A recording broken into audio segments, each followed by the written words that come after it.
यह आरेख वायरस में जेनेटिक पुनर्संयोजन जेनेटिक रिकॉम्बिनेशन इन वायरस की प्रमुख प्रक्रियाओं को दर्शाता है। इसमें 4 मुख्य प्रकार दिखाए गए हैं।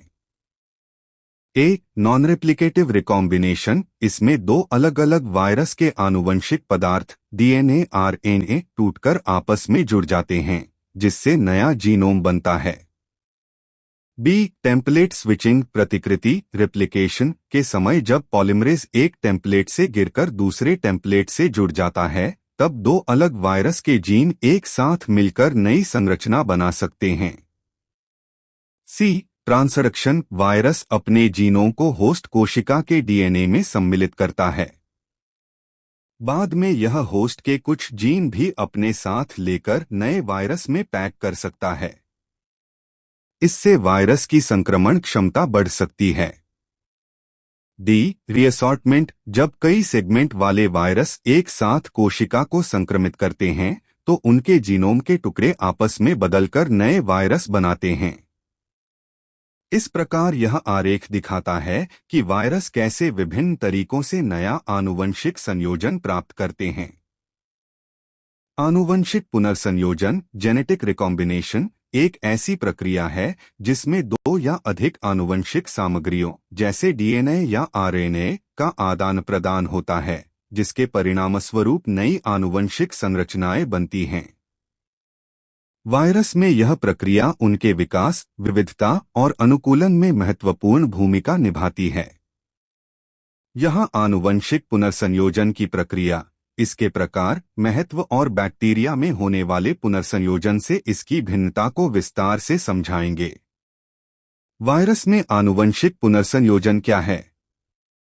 वायरस में आनुवंशिक पुनर्संयोजन तब होता है जब 2 या अधिक वायरल जीनोम, जो डीएनए या आरएनए हो सकते हैं, एक ही कोशिका में संक्रामक चक्र के दौरान एक दूसरे के साथ आनुवंशिक सामग्री का आदान प्रदान करते हैं। यह प्रक्रिया वायरस की आनुवंशिक विविधता को बढ़ाती है और उन्हें नए पर्यावरणीय परिस्थितियों में अनुकूलन करने में सक्षम बनाती है। यह प्रक्रिया विशेष रूप से उन वायरसों में महत्वपूर्ण है जो तेजी से उत्परिवर्तन म्यूटेशन और विकास एवोल्यूशन करते हैं। वायरस में पुनर्संयोजन के प्रकार। वायरस में आनुवंशिक पुनर्संयोजन को निम्नलिखित प्रकारों में वर्गीकृत किया जा सकता है। 1 होमोलॉगस पुनर्संयोजन होमोलॉगस रिकॉम्बिनेशन।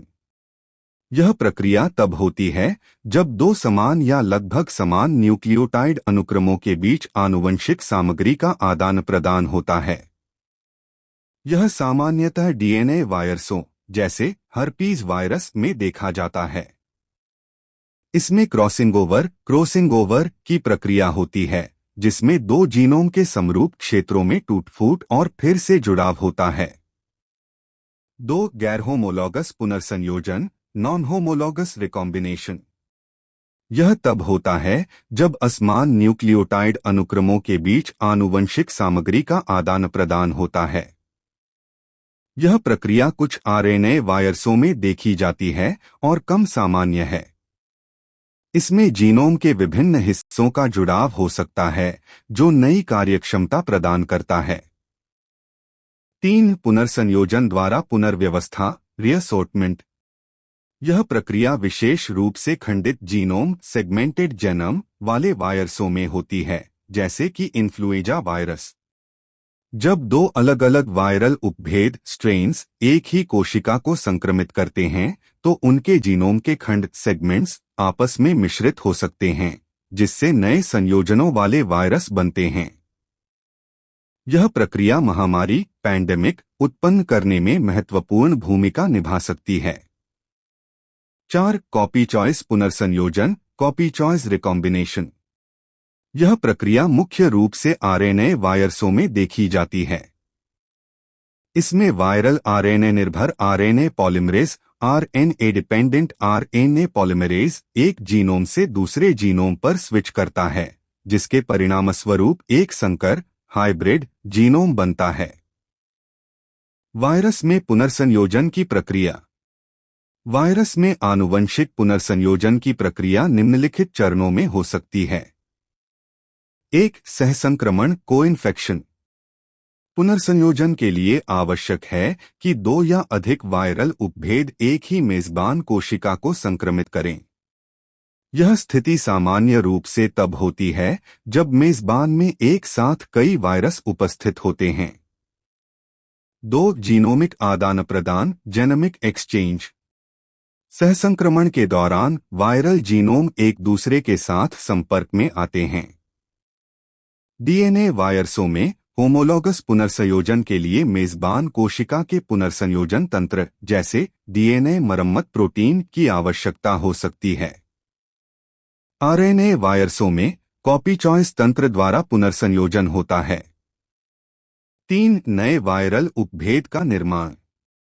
पुनर्संयोजन के परिणामस्वरूप नए जीनोम बनते हैं जो माता-पिता वायरसों के गुणों का संयोजन हो सकते हैं। ये नए उपभेद मेजबान की प्रतिरक्षा प्रणाली से बचने या नई प्रजातियों को संक्रमित करने की क्षमता विकसित कर सकते हैं। बैक्टीरिया में आनुवंशिक पुनर्संयोजन से भिन्नता। वायरस और बैक्टीरिया में आनुवंशिक पुनर्संयोजन की प्रक्रियाएं कई मायनों में भिन्न हैं। यहाँ इनके बीच प्रमुख अंतरों को समझाया गया है। 1. आनुवंशिक सामग्री। वायरस में आनुवंशिक सामग्री डीएनए या आरएनए हो सकती है। आरएनए वायरसों में पुनर्संयोजन विशेष रूप से कॉपी चॉइस तंत्र और पुनर्व्यवस्था के माध्यम से होता है। बैक्टीरिया में आनुवंशिक सामग्री हमेशा डीएनए होती है। पुनर्संयोजन होमोलॉगस पुनर्संयोजन के माध्यम से होता है और इसमें ट्रांसफॉर्मेशन, ट्रांसडक्शन और कंजुगेशन जैसे तंत्र शामिल हैं। 2. तंत्र। वायरस में पुनर्संयोजन के लिए सहसंक्रमण आवश्यक है और यह प्रक्रिया मेजबान कोशिका के भीतर होती है। आरएनए वायरसों में कॉपी चॉइस तंत्र प्रमुख है, जबकि डीएनए वायरसों में होमोलॉगस पुनर्संयोजन होता है। बैक्टीरिया में पुनर्संयोजन के लिए 3 प्रमुख तंत्र हैं। ट्रांसफॉर्मेशन, पर्यावरण से डीएनए का अवशोषण।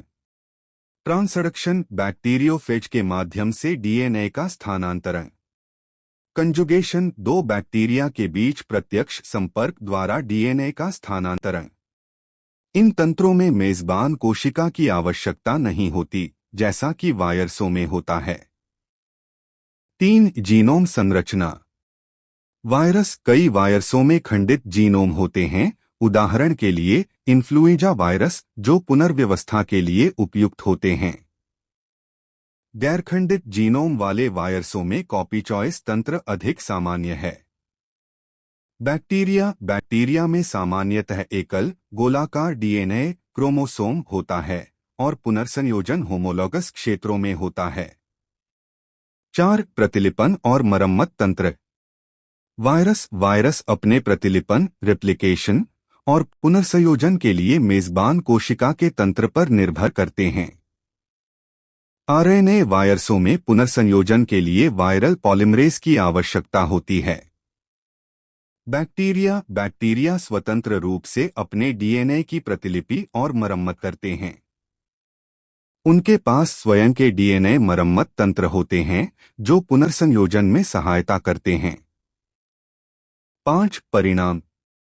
वायरस में पुनर्संयोजन का परिणाम नए वायरल उपभेदों का निर्माण होता है जो मेजबान की प्रतिरक्षा प्रणाली से बच सकते हैं या नई प्रजातियों को संक्रमित कर सकते हैं।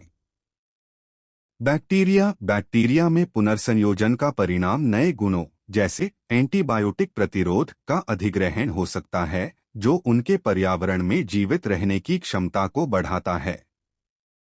6. आवृत्ति और जटिलता। वायरस में पुनर्संयोजन की आवृत्ति अधिक हो सकती है, खासकर आरएनए वायरसों में, क्योंकि उनकी प्रतिलिपि त्रुटि दर एरर रेट अधिक होती है। बैक्टीरिया में पुनर्संयोजन कम बार होता है और यह अधिक जटिल तंत्रों जैसे कंजुगेशन पर निर्भर करता है। उदाहरण और केस स्टडीज।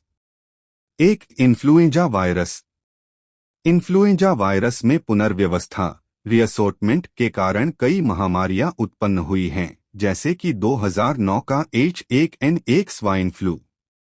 यह प्रक्रिया तब होती है जब मानव और एवियन इन्फ्लुएंजा वायरस एक ही मेजबान जैसे सुअर को संक्रमित करते हैं। 2 HIV human immunodeficiency virus. HIV में कॉपी चॉइस पुनर्संयोजन के कारण विभिन्न उपभेदों सबटाइप्स का निर्माण होता है जो इसकी दवा प्रतिरोधकता को बढ़ाता है। 3 SARS-CoV-2 कोरोना वायरस। SARS-CoV-2 में पुनर्संयोजन की घटनाएं देखी गई हैं जो विभिन्न उपभेदों वेरिएंट्स जैसे डेल्टा और ओमिक्रॉन के उद्भव में योगदान दे सकती हैं। वायरस में पुनर्संयोजन का महत्व। वायरस में आनुवंशिक पुनर्संयोजन का महत्व निम्नलिखित बिंदुओं में समझा जा सकता है। आनुवंशिक विविधता जेनेटिक डाइवर्सिटी। पुनर्संयोजन वायरस की आनुवंशिक विविधता को बढ़ाता है जो उनके विकास और अनुकूलन के लिए महत्वपूर्ण है। यह नए वायरल उपभेदों को जन्म देता है जो विभिन्न पर्यावरणीय परिस्थितियों में जीवित रह सकते हैं। प्रतिरक्षा से बचाव इम्यून इवेजन। पुनर्संयोजन के परिणामस्वरूप बने नए उपभेद मेजबान की प्रतिरक्षा प्रणाली को टकमा दे सकते हैं।